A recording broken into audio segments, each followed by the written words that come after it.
Okay, students, now we are ready because of electricity problem. There was an interruption in our lecture, but now we are okay. We'll start. So many students are joined this lecture. I will admit all the students. So I am talking about the last period. That is, yesterday we have studied about the simple pendulum, how it can be used to determine the acceleration due to gravity. That is 4 pi square n upon t square. This is the equation which can be used to determine the acceleration due to gravity. Now, this simple pendulum does not able to give a correct value of acceleration due to gravity because there are so many drawbacks. I have told you what are the drawbacks of the simple pendulum. So, in order to get the correct value of acceleration due to gravity, we will use another type of pendulums, that is the compound pendulum. Now, I will tell you what is the compound pendulum. This compound pendulum, it is a rigid body. Compound pendulum, it is a rigid body capable of oscillating freely. Compound pendulum is a rigid body capable of oscillating freely about horizontal axis, passing through it. See once more. Any rigid body, I will write here, any rigid body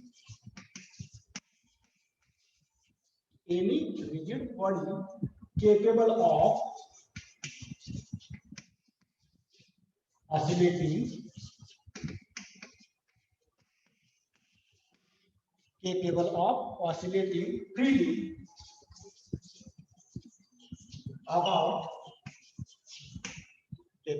oscillating freely about an horizontal axis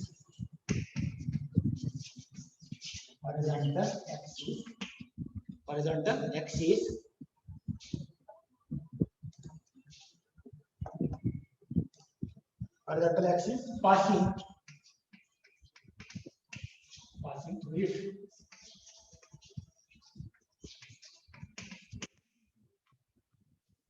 So, this is the definition of a compound pendulum. What is the definition? Any rigid body.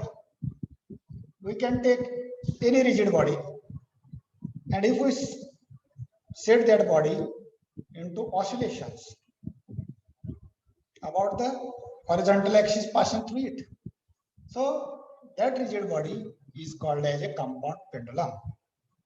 Any rigid body, we can use any type of body.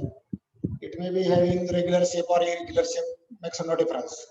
So any rigid body capable of oscillating, that body should oscillate freely about the horizontal axis passing through it.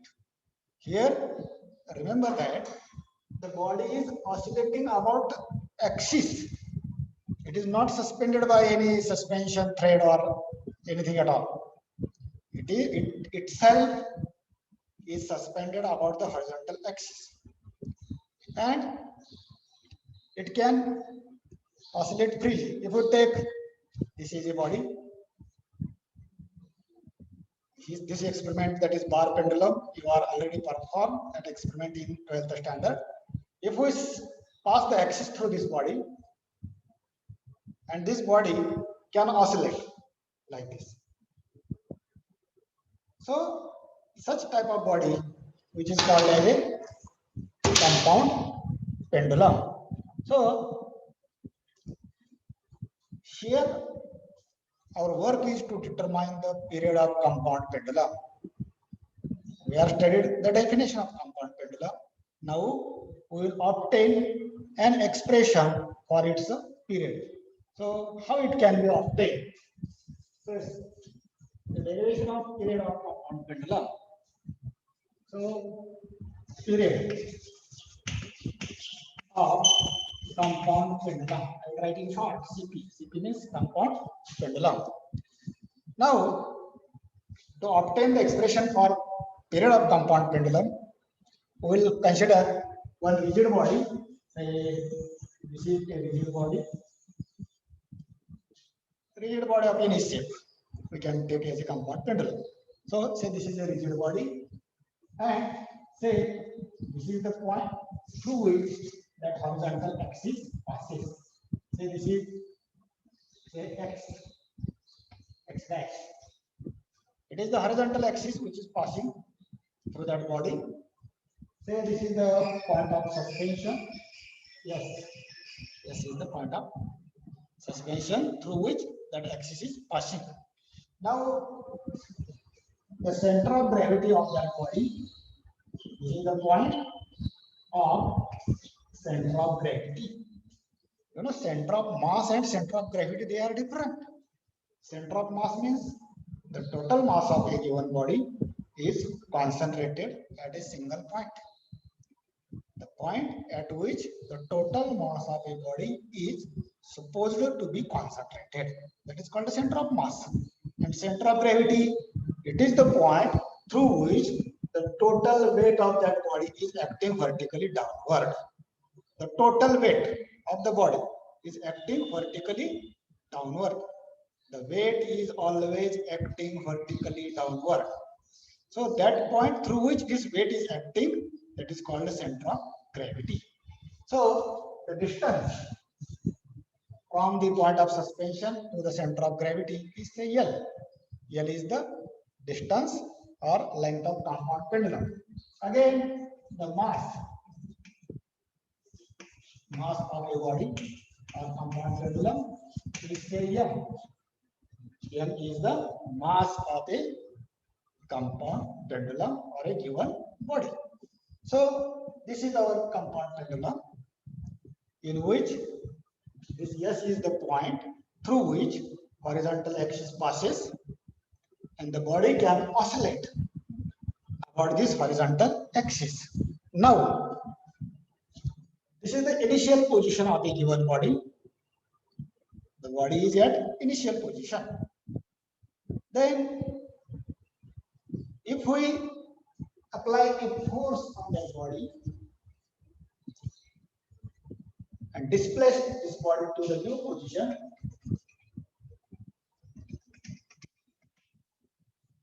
then that center of gravity will reach up to this point, G dash. The point G will take the new position, G dash. G dash is the center of gravity, which will take the new position due to the angular displacement of a body. Say theta is the angular displacement of a given body. Theta is the angular displacement, and the weight of that body, that is mg. Mg is the weight of a given body which is acting vertically downward through this point G dash. So the weight of the body is acting vertically downward. Okay, means this is our rigid body. Initially, this is the position. Then we are applying some force on that body so that the body is displaced to new position through small angular displacement of theta. Theta is its angular displacement, and G dash is the new position of center of gravity of a given body. And the weight of the body in the displaced position, this dotted line is the displaced position of a given body, and the weight which is acting vertically downward, mg. Mg is the weight which is acting vertically downward. Now, this weight which is acting vertically downward through G dash, okay, through point G dash. Now the reaction of that weight, where will be the reaction? the reaction of that weight will be at point S in the upward direction. Whenever this force is acting in this direction, the reaction of this force will appear in upward direction through point of suspension S. So the reaction will be mg in opposite direction. This is action and this is reaction because Newton's third law of motion. We know Newton's third law of motion. Action and reaction are equal and opposite. It is the Newton's law of motion. So whenever action is there, the reaction is also there. So the reaction of this force will be at point S in the upward direction. Now, here we are having two forces, mg in upward direction, this mg in downward direction. These are two equal and opposite forces.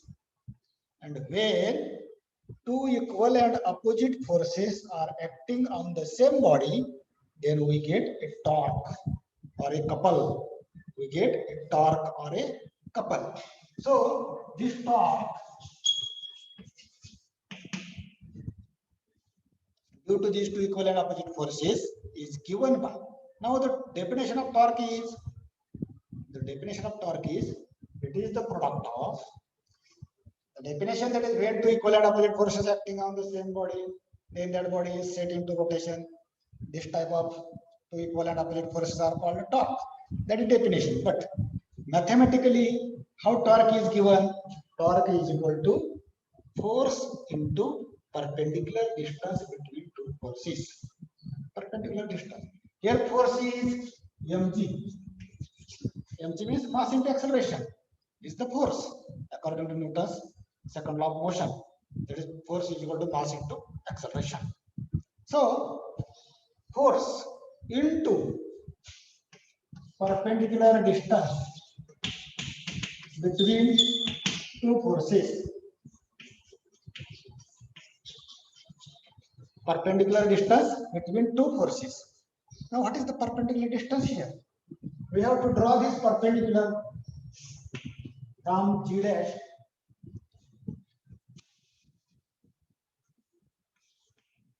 to say P. So G dash P. G dash P. G dash P is the perpendicular distance. G dash P is the perpendicular distance between two forces. G dash P. So here will be mg into G dash P. G dash P is here perpendicular distance. Now, how to find that perpendicular distance? I will draw that triangle. The triangle is like this. This is the angle. This is the point of suspension. This is G dash. This is P. This is G. Okay. This is the triangle. Now, we have to obtain G dash P. G dash P. How to obtain G dash P? G dash P is the perpendicular distance which can be obtained by using this triangle. From that we can write sin theta. What is sin theta? Sin theta is front side. Front side is G dash P upon this S G dash. It is S G dash. Diagonal. Okay. It is diagonal. Yes, G dash is diagonal. Front side G dash P upon diagonal. So yes, G dash. Then this is equal to G dash P upon yes, G dash. Yes, G dash is the length of compound pendulum, which is small z. Therefore, G dash P will be equal to L sin theta. Okay. The value of G dash P will be L sin theta. Now use this value of G dash P in our equation of torque. What is that equation? The equation of torque is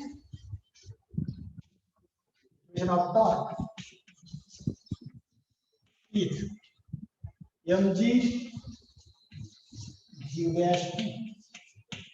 This is our equation of torque. Put the value of g dash p here. It will be mg L sin theta.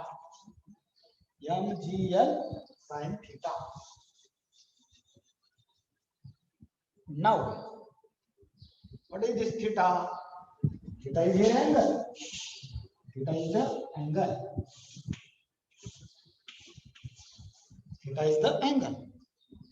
Here is our point of suspension. Here G, here G, here P. Okay. Theta is the angular displacement. And if the angular displacement or angle is very, very small, if theta is very small, if theta is very small, if theta is very small, then sin theta is taken approximately equal to theta. Sin theta is approximately equal to theta.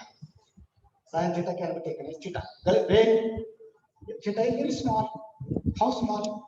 1 degree, 2 degree, 3 degree, or 5 degree, or 10 degree. How small? Or 0.1 degree, or 0.05 degree. How small? There is no limit of small value of theta. Only if theta is very small. What we have to say? If theta is very small, sin theta is approximately equal to theta. Okay. How small? Don't worry about its value.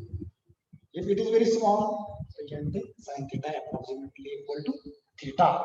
So, this equation we can write as mgl theta. This is a torque. On the left hand side, we are having a torque. Now, when that body is displaced to new position through the angular displacement theta. Now, if this is a body and if it is displaced like this, and if I release this force, it will start to oscillate.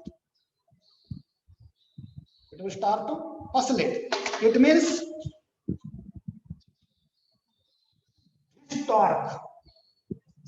this torque try to bring that body to the original position.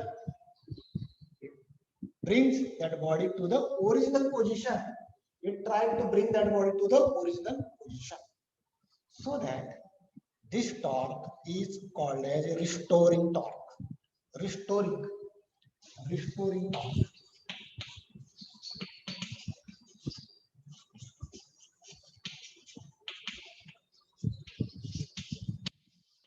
Restoring means to store its original position, to get its original position. That is called restoring. Restoring. The meaning of restoring is to get original position. So this torque try to bring that body to the original position. Original, because when that body is displaced and if the force is removed, it will start to oscillate. And after few oscillation, the amplitude of oscillation decreases and that body will come to the rest. Means it will be its equilibrium condition, rest condition. So this torque which bring that body to the original position, that is called the restoring torque, and the direction of this torque is opposite to the displacement. We are displacing body to this direction, and the torque brings that body to this direction. Means we are displacing to the right, and the torque brings that body to the left. So the direction of this torque is opposite to the displacement. Okay. So we are giving here minus mgl theta. The negative sign indicates that the direction of this torque is opposite to the displacement of a rigid body. Okay, so it is minus. Now we are having the angular displacement of theta here. Theta is here. Theta. What is theta? Theta is the angular displacement.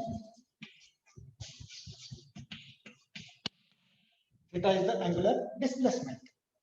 From that angular displacement, we can calculate angular velocity. We can calculate angular velocity, that is d theta by dt. From this, we can calculate angular acceleration, d omega by dt or d by dt of d theta by dt. Value of omega is d theta by dt. So, this equation can be written as d square theta by dt square.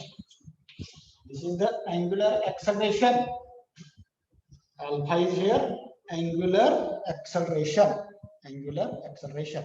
Then you know that in the rotational motion, you may studied in the HSC rotational motion. That rotational torque, the rotational torque is given by rotational torque. Rotational torque equal to I alpha. What is I? I is the moment of inertia of a given body. So rotational torque is equal to I alpha. So put the value of alpha is d square theta by dt square. D square theta by dt square. So rotational torque is equal to I d square theta by dt square. And the restoring torque is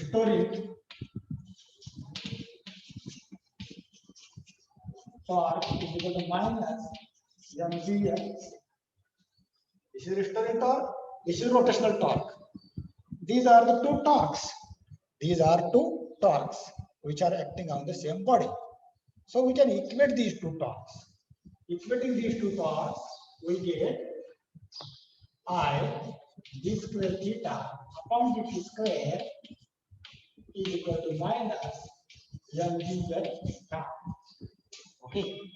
Then we can write this equation d square theta upon dt square is equal to minus mgl upon I into theta. This I is divided here. So it will be d square theta by dt square is equal to minus mgl upon I into theta. I have drawn here a square bracket. Why it is? Because all the quantities in the square bracket are constant. All the quantities in the square bracket are constant. So we can write here minus mu theta. Mu is here. Mu is mgl upon I. Mgl upon I. That is mu. So that is constant. It means in this equation, if this is a constant, then we can write this equation as d square theta by dt square is proportional to minus theta. If it is a constant, then in the form of mathematical form, we can write this equation as d square theta by dt square, which is proportional to minus theta. What this equation tells? What this equation tells us? This equation tells us that the angular acceleration, this is the angular acceleration, which is proportional to angular displacement. Angular acceleration is proportional to the angular displacement, but they are oppositely directed. Negative sign is here.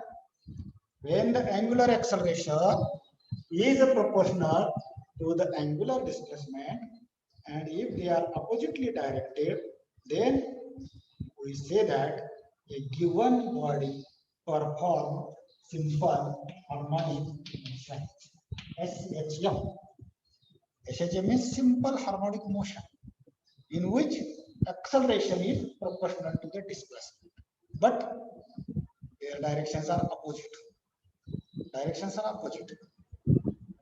Here we are having negative sign.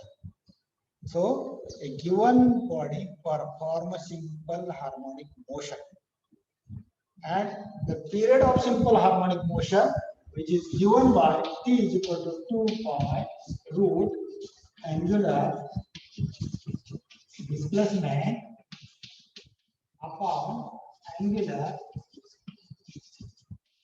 acceleration.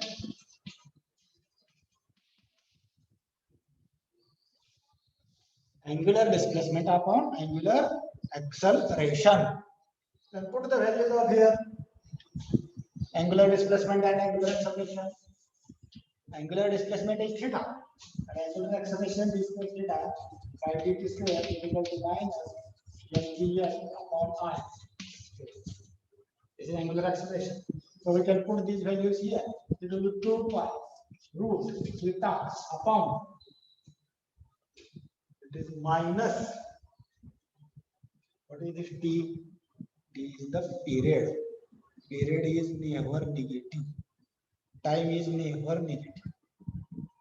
So that minus sign in this equation, you can't write this minus here because period is never negative.